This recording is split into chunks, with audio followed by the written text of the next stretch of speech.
From recorded future news and PRX, this is Click Here.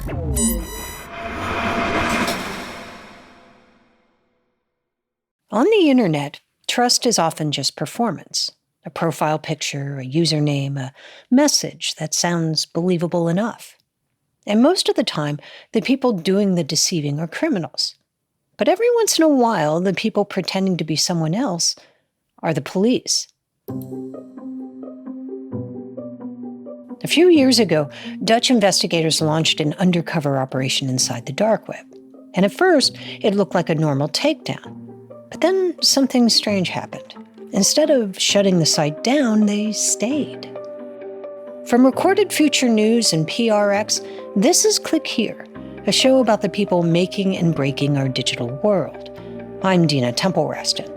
Today, our colleague Karen Duffin has the story of an undercover cyber operation that blurred the line between catching criminals and becoming part of the system they were trying to destroy.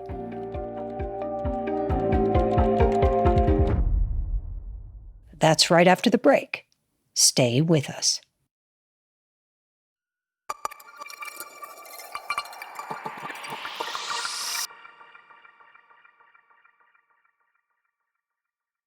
I'm Karen Duffin, and you're listening to Click Here. If you spend enough time around cyber investigators, you start to hear the same people come up again and again. Not just the names of hackers, but the names of the groups that fight them. And legendary among them is the Dutch National High-Tech Crimes Unit. Together, we have managed to do it again. We were able to intercept and read messages exchanged between serious criminals. They've worked some of the most complex dark web investigations in the world. Cases that are hard to crack because they don't sit neatly in one country or one system or even one kind of crime. And inside that unit, there's the mix of people you might expect. And some you wouldn't, like this guy. I'm audacious. I'm a Dutch police officer, as you can say, an old school police officer. This year, 50 years in the police force. Ronald Roykers made his way through the ranks the traditional way. I started as a regular street cop. I've been a motorcycle police officer, community police officer, homicide detective, burglary detective, riot squad member. I'm always the guy also on the streets, the first at the scene, and I want to be there where the action is. About 10 years ago, the action started to move. The calls were still coming in, the work was still there, but more and more, the action wasn't happening out on the street. It was happening in the digital world. And Ronald remembers thinking, if that's where it was going, that's where I want to go too. I thought, what do I want to do for the next 10, 15 years? And cyber is the new frontier. So he made a late career pivot and applied for a job on the high-tech crimes unit, a place where the crime scene didn't sit so much behind police tape as it lived on servers, inside networks and systems designed to hide who's really on the other end. And while Ronald wasn't a programmer, he thought he had a lot to offer. My pitch was, I'm a street copper. I think I can be the connection between traditional police and the new cyber cops. Others could get into the systems, and Ronald would make sure the case held up after they got there. It's very important, the paperwork, because without the paperwork, no conviction. If it's not on paper, it doesn't exist. And it was a few years into his new job when Ronald found himself pulled into a case that people in cyber circles are still talking about. It's centered around a marketplace called Hansa, one of the largest dark web markets in Europe. In its heyday, Hansa was working with thousands of drug dealers, with tens of thousands of listings, everything from cocaine to MDMA to heroin. And as dark markets go, it was a place built to feel, reliable, structured, even professional. And the high-tech crimes unit had been watching it for years. Hansa became our child. It became our baby.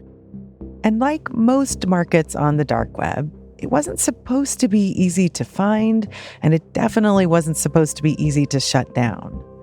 Until one day, the unit got an unexpected tip. Not just a username or a rumor, they had a tip about a server. And this one appeared to be connected to Hansa. Not the live site itself, but something more vulnerable. The equivalent of finding a recording of criminals planning their crimes. Because what they found was what's called a development server. It's the place where Hansa's team would plan out new features and test them before going live. In essence, the blueprints of their marketplace. And this server was sitting in the Netherlands, which meant for the Dutch unit, they had jurisdiction. They moved quickly. They reached out to the hosting company who got them inside the server, where they installed monitoring equipment, and this allowed them to track data moving in and out in real time. And inside that data was a pathway to the Holy Grail, the machine running Hansa's entire marketplace, essentially the scene of the crime. And once they got into that machine, they copied the drives, pulled the data, the full internal history of the site, every transaction, every message. And buried in all of that, they found something even more valuable, a set of chat logs, the back and forth between Hansa members stretching back years. And this contained not just pseudonyms, but real names, and in one case, a home address, which meant they weren't just inside Hansa's machines, they were close to the people running it, close enough to end it. But then they chose to do something entirely different. That's after the break. Stay with us.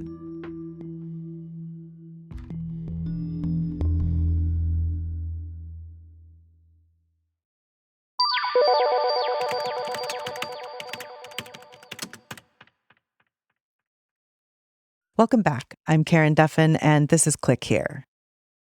The Dutch high-tech crimes unit had finally hacked into one of the largest dark web markets in Europe, when someone on the team made a surprising suggestion. The normal response would be like, if we can get to the server, then we can take it down and we can investigate it. This is Michael, who worked with Ronald on the high-tech crimes unit. He felt that the normal response, a takedown, wasn't enough. And the problem with that in that you get we call it a water bed effect, where if we take it down, it will just pop up somewhere else. Push it down in one place and the criminal activity doesn't disappear. It just moves somewhere else. Same vendors, same buyers, same system, just under a different name. And this is when the conversation began to shift. Someone came up with the idea, let's do something different. What if, instead of shutting the market down, they quietly took it over, ran Hansa themselves? That way, they could stay long enough to map the networks, long enough to build cases, long enough to understand just how far this system reached. Not infiltrating one market, one buyer, one transaction, but the entire ecosystem. It's going deep undercover. Go back to the movies, Donnie Brasco type of thing. Who he's with and who he's close to, they're all the top dogs now. For all of us, it was kind of a Donnie Brasco thing, yes. As it turned out, two of the men that Dutch investigators believed were running Hansa were living in Germany. And in one of those moments that sounds almost scripted, German authorities were already investigating them. Not for Hansa, for another criminal case entirely. And that mattered because it created a rare kind of opportunity. If they coordinated with the German police and had them arrest the men on the unrelated charges, there would be a small window where the site itself might suddenly be left unattended. No goodbye message, no shutdown notice, nothing that would alert Hansa users that something was wrong. And the Dutch investigators realized that if they moved carefully enough, they could slip into that window and quietly take control of the site before users realized that the original site managers were gone. So, when German police detained the suspects, the Dutch high-tech crime unit stepped in and quietly took control of Hansa. The police were now secretly running one of the largest dark web drug markets in the world.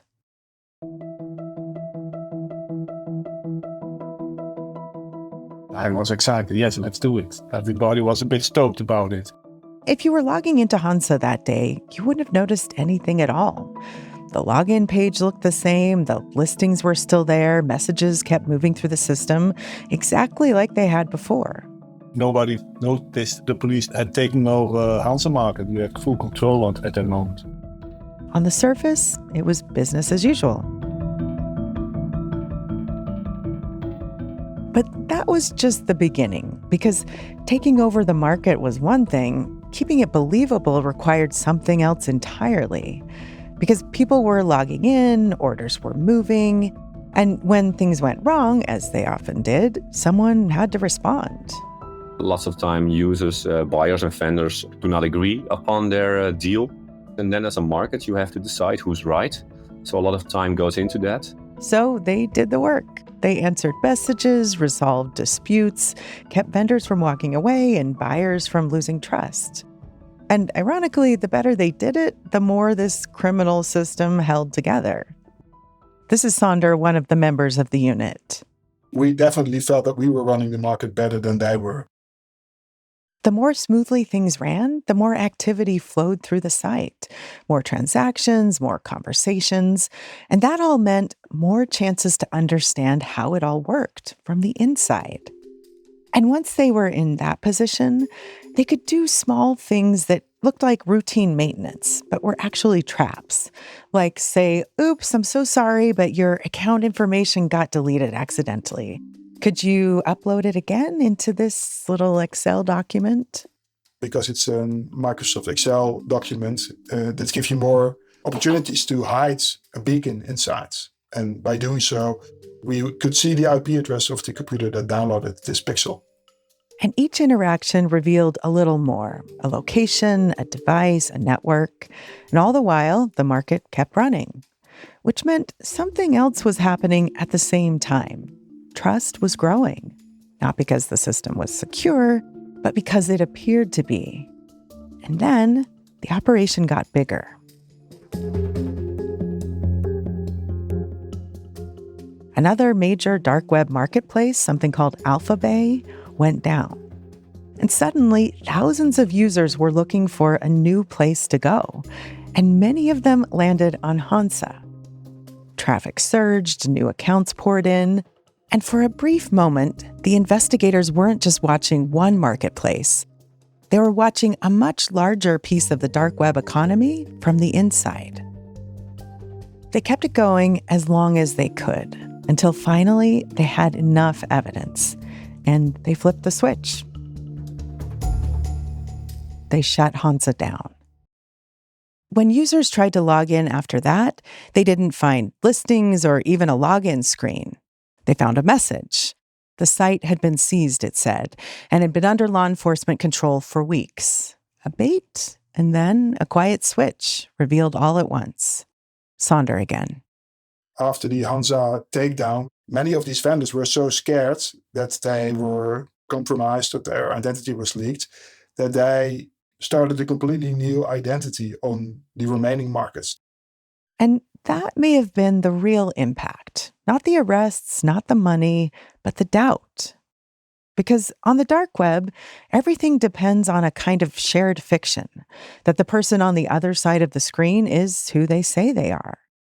After Hansa, that fiction was harder to believe. And, the system didn't disappear. Markets came back. They always do. But something had shifted. For a while, at least, people weren't so sure who they were dealing with.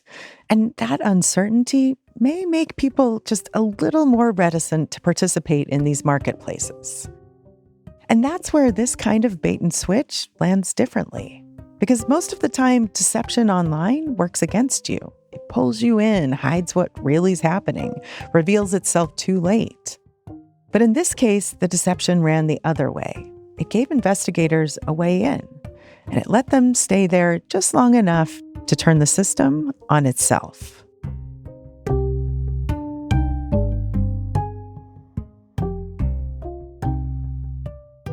That was Karen Duffin, and this is Click Here.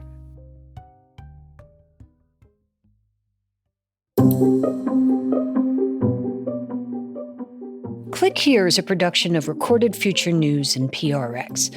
Today's show was written and produced by Megan Dietrich, Sean Powers, Erica Gaida, Zach Hirsch, and Casey Georgie. It was edited by Karen Duffin and Sarah Quevedo, and fact-checked by Darren Ankrum. Original music is by Ben Levingston, with additional music from Blue Dot Sessions. Our staff writer is Lucas Riley, our illustrator is Megan Goff, and our sound designers and engineers are Jake Cook and Jesse Neiswanger. I'm Dina Temple-Reston. Thanks for listening.